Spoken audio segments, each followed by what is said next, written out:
Bu günləri, günlər danışırım, sabah böyüyəcəksiniz. Bəlkə bana sağ verəz ki, ata ananı unutmuşdu. Gülürdün danışır. Yox, ananı unutmamışdım.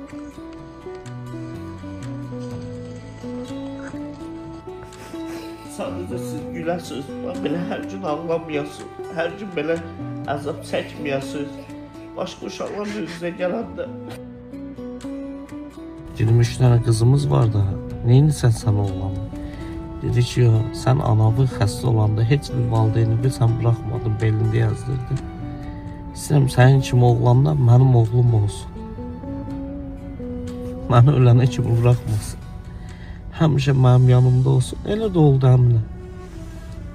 Mənim kimi bir dənə Allah sənə oğul qismət elədi.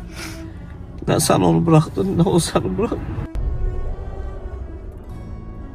Və bu günlərdə ananı hamı tanıyırsa, atanı unutmadığı üçün tanıyır.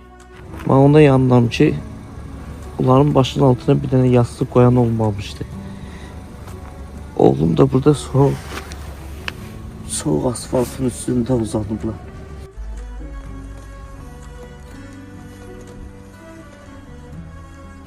Ben maşını sattım. O qeyrətinə çox düşkün qadın idi, çox hədsiz. Mənə dedi ki, Şəhriyə, sən maşını səhər verəcəksən, mən istəmirəm başqa maşında gedim, çünki mən uşaq gidizləyirəm. Mənə apar qoy evə, səhər gələrsən, sən maşını verərsən. Söhbət də belə olmuşdur.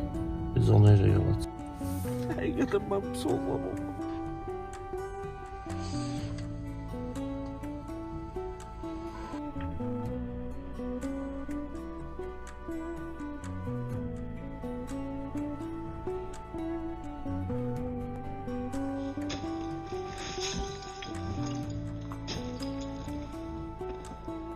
Ama əminə sənə çata bilmədim.